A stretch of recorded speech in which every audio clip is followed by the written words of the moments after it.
silalati ba'idatin iya nataiju qat'iyah ilmiyan. Artinya beliau memberikan kesimpulan bahwasanya ilmu DNA itu adalah ilmu pasti gitu ya. Illa idza kana hunaka khata'a fil fahsi, kecuali kalau keliru maka beliau memastikan berarti salah di dalam penelitiannya. Gitu ya. Nah, di sini beliau memberikan tamsil, analogi.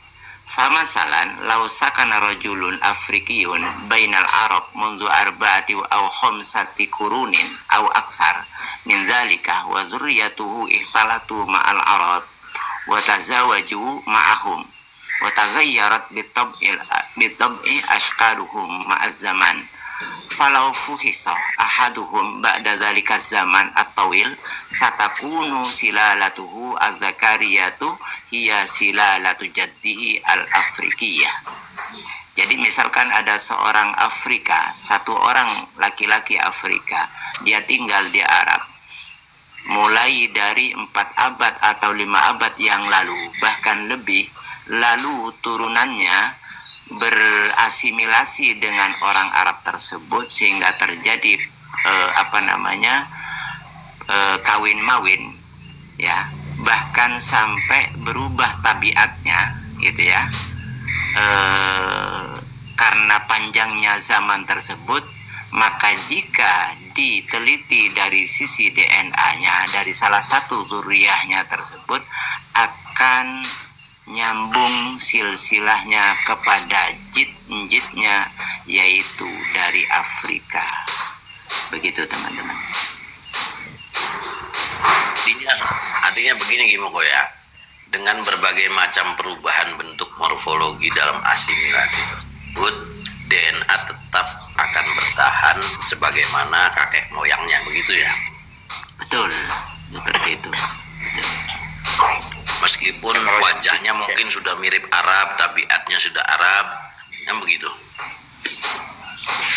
Tetapi kalau di redaksi berikutnya itu wataghayarat bitab'i ashqaluhum itu contohnya, misalkan Afrika itu kan rambutnya keriting toh, lalu berubah menjadi ikal misalkan, itu tidak akan merubah kromosom Y-nya ini.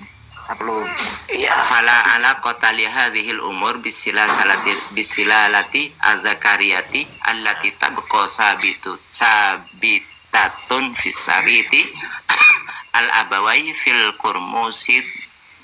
kurmusum az-zakariyye. Gitu. Jadi tidak akan merubah DNA-nya, kromosom dari jalur laki-lakinya itu tidak akan berubah. Jadi itu sudah jelas ya. Nah, jelas artinya identifikasi DNA itu sudah tidak bisa lagi dimanipulasi, begitu ya. Betul. Kalau sampai salah kan dikatakan di situ, pasti yang salah adalah berarti salah proses penelitian dalam penelitiannya. Kenapa? Karena ilmu DNA ini adalah qat'iyah ilmiah, ilmu pasti gitu. Tapi itu kan yang Kimuko, itu kan yang dari jalur laki-laki yang haplogrupnya itu yang tidak berubah. Bagaimana metode jika metode yang di sana yang dari jalur perempuannya ada nggak di sana di bawahnya? Jika misalkan sudah bercampur baur begitu, sudah beranak pinak, tapi ini sudah sudah dari jalur perempuan bukan laki-laki. Izin menjelaskan ya di sini ya, Gimoko. Jadi gini Kang dosen, dari yang sudah saya baca, kalau dari jalur perempuan itu pun tetap akan teridentifikasi dalam kromosom X tentunya kan begitu ya. Dalam kromosom X-nya, satu di antara kromosom X itu kan dari perempuan. Nah, ketika laki-laki itu kan XY kan begitu. Sementara perempuan itu kan XX. Maka dari kromosom X-nya itu bisa teridentifikasi nenek moyangnya sampai ke atas. Akan tetapi buat kasusnya Baklawi, meskipun dari perempuannya itu tersambung, karena urusan nasab itu bukan hanya tersambung secara biologis, tetapi juga ada hukum syariah di situ. Orang yang menolak orang tuanya itu durhaka dan tidak mewarisi dari orang tuanya tersebut. Sebagaimana Pak Lawi sudah mengatakan, garis perempuan terputus, maka meskipun secara DNA mereka tersambung, mereka tetap terputus. Begitu. Iya. Soalnya memang mereka itu kan selama ini kan mengaku tidak pernah putus kan. Jadi kan selalu jadi jalur laki-laki semua dari atas. Jadi memang seharusnya kan sama semuanya itu. Kalau misalkan GJ semua, ternyata GG semua berarti kalau begitu. Kalau seperti Wali Songo kan jelas-jelas teman-teman ya, ini sudah bercampur baur dengan orang pribumi kan, orang-orang Indonesia ini, sehingga mungkin sebagiannya yang dari jalur perempuannya bisa begitu. Untungnya itu diperkuat dengan manuskrip. Manuskripnya itu yang memperkuat sebenarnya.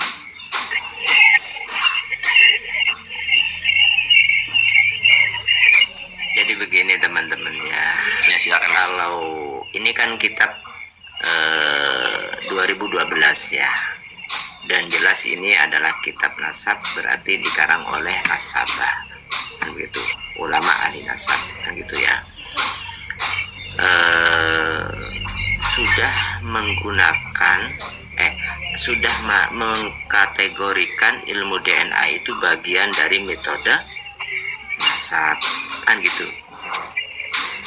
Saya akhirnya berpikir bisa jadi loh 5 tahun, 10 atau 50 tahun yang akan datang malah metode DNA ini menjadi kriteria yang pertama gitu loh dari kaidah ilmu nasab.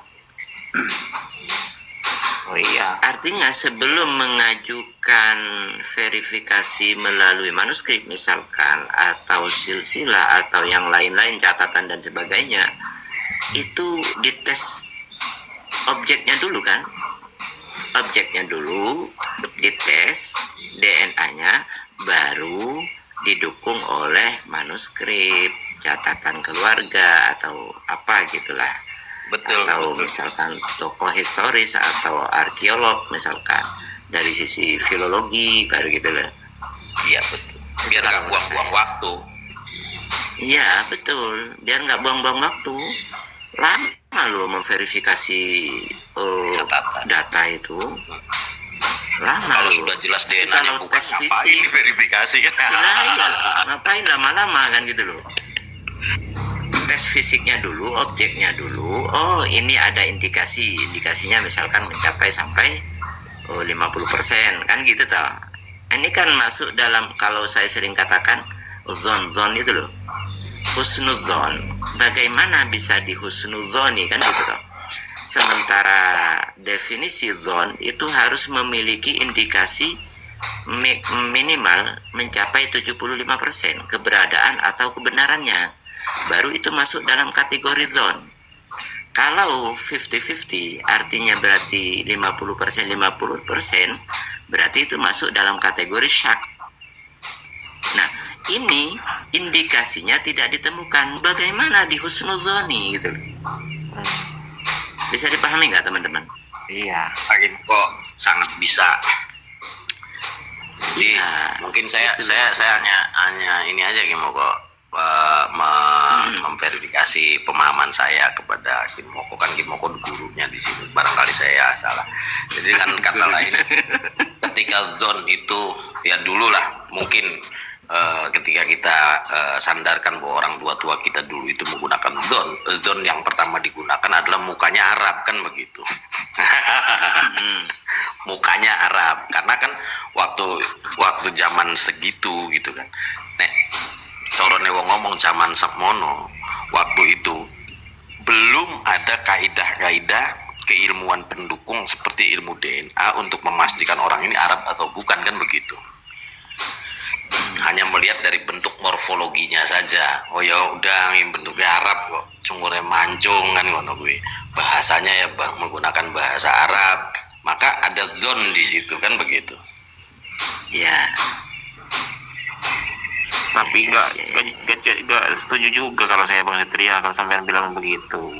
Dulu belum ada tes DNA, bro.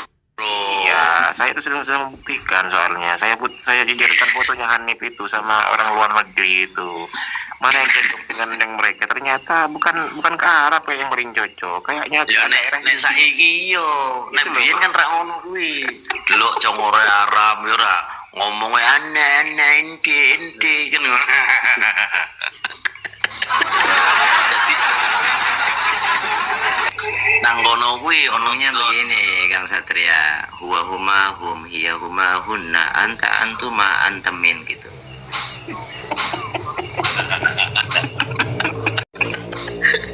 terakhir kuwi lho antem ini. Dan kenapa kayak ngono kok dia ki huwa huma hum hiya huma hunna anta antum anti antuma antuna ananahnu. Ngono kuwi. Terakhir kuwi antem mim.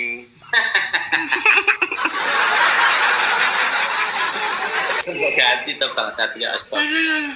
Jadi Bang Skincare ketoke Kimoko iki dukun sing biyene kuwi belajar nahu sorob kuwi. Kayak dukun istimewa ini iki. Ngono di framing gak iso maca kitab, iya ta? Wis di framing ning kono. Ora. Nek Pak Lawi kan ora kehabisan akal. Oh, kowe iso baca kitab iya, dia itu dukun yang belajar nahu sorob. Kok nek misalnya Bang Skincare nih, Nggih. manakala ada narasi-narasi yang misalnya katakanlah kayak tulisan Pak Imad itu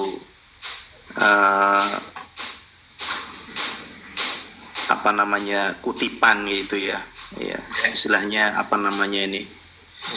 gogol gitu ya, gogol. daur ulang ya istilahnya gitu, ya betul ya, karena dulu juga ada orang-orang yang mengaku nabi, yang mengaku cucu nabi yang palsu kayak gitu. Jadi harus ada orang yang seperti Pak Imad itu yang berani membongkar itu tadi. Awalnya juga Pak Imad itu ya Muhyiddin juga percaya kalian ini dzurriyyah Nabi, tapi dilihat dari kelakuannya ya, terus itu tadi semakin ilmu semakin kesini justru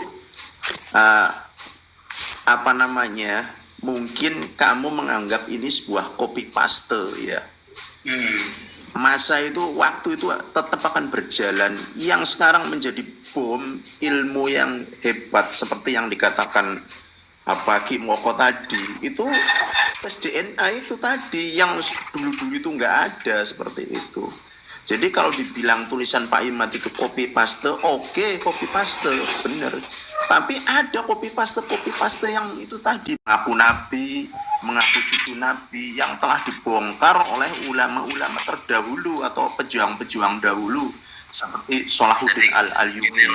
Jadi sekarang ini nggak ada yang, ya dulu nggak ada tes DNA lah. Kalau sekarang ini ilmu sains mengharuskan kalian itu coba tes DNA. Nah, kalian lari guys seperti itu. Alhamdulillah sekarang nggak ada narasi-narasi yang seperti itu bahwa tulisan Pak Imad itu copy paste, karena sudah saya bantah dengan seperti itu dengan mengikuti mereka seperti itu.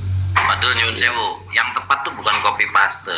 Dalam penulisan karya tulis ilmiah itu namanya referensi, Iya. literasi. Ya saya hanya mengikuti mereka aja gitu. Kalau toh memang itu sebuah copy paste, ini hanya istilah saya aja mengikuti ekor mereka. Tapi nyatanya memang sekarang ini mereka nggak berani mengeluarkan itu tadi, karena sekali-kali memang harus mengikuti egoknya mereka seperti apa gitu. Dan gini, tadi kan sudah dijelaskan oleh Komoko atau DNA Jadi itu gini, adalah ini contoh yang kata Kimoko tuh orang Afrika, sudah kawin asik itu. rambutnya ikal. Itu manusia loh DNA kan. tetap Afrika. Bagaimana Allah di situ menjaga nasab keturunannya. Jangankan manusia, hewan saja loh dijaga keturunannya. Kita contohkan katakanlah ayam bangkok, ya kan? Ayam bangkok dari dulu sampai sekarang yang namanya ayam bangkok tetap ayam bangkok, meskipun dia itu berkawin dengan ayam yang ayam-ayam yang lain keturunannya pasti dinamakan ayam Bangkok. Begitupun sapi limusin ya kan. Ketika yang namanya sapi limusin terus kawin dengan betina sapi Jawa misalkan, terus punya keturunan anak laki-laki, punya keturunan anak, tetap namanya nggak anak sapi limusin. Kucing pun juga seperti itu. Kucing yang di situ namanya kucing Anggora, ya kan? Kawin. Ngono meteor lempak lawi iki ben kan menungso ya iso dadi paus kok. Kan ngono.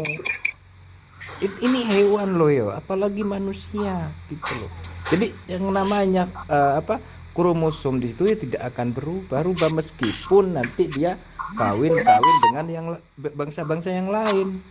Contoh kucing kan, kucing Anggora ya kan, kucing Persia, kucing Anggora lah yang sempat viral di beberapa tahun yang silam kan.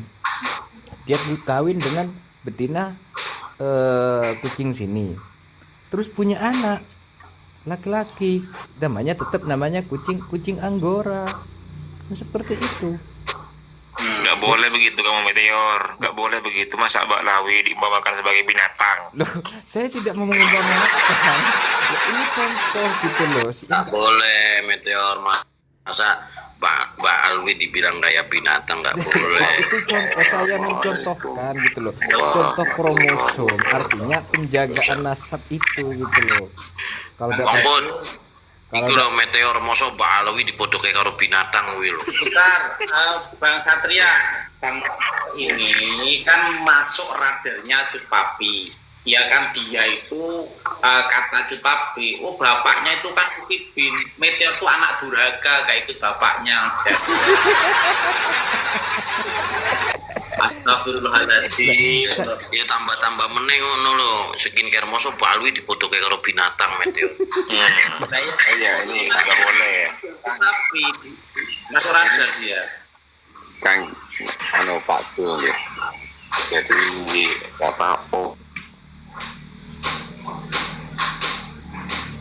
Gimana ya Ibu Angkut? Halo?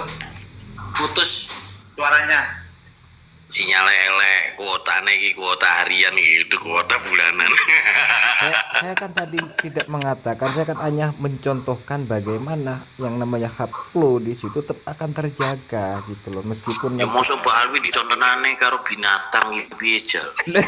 loh, saya tidak mengatakan Mbak Alwi dicontonane karo binatang. Ora itu. Saya hanya menggunakan contoh ini loh. Ngomong ngene wae lho, ricik cepol yo ora entuk ngono kuwi. Ini Walat itu Meteor kok. Enggak. Meteor ini kayaknya mau balas dendam teman-teman. Soalnya selain dari mereka itu dikatakan bahaim binatang. Jadi sekarang Meteor ini mau apakah Meteor nggak boleh nyamain Mbak Alwi sama binatang, nggak boleh. ya nggak boleh, memang nggak boleh disamakan gitu loh. Ya masa tadi Mbak Alwi dibilang kayak binatang. Ya nggak boleh, saya tidak menyamakan, saya hanya mencontohkan contoh daripada kromosom. Masa gitu. Mbak Alwi dicontohkannya sama binatang. Ini kucing loh, kucing. Saya bicara kucing. Saya tidak punya, Masa Mbak Alwi disamain sama kucing, ya Allah. Saya tidak bicara Mbak Alawi, saya bicara kucing. Nggak boleh. Masa Sebelum kucingnya diteruskan, Bang Meteor izin iklan 2 menit ya.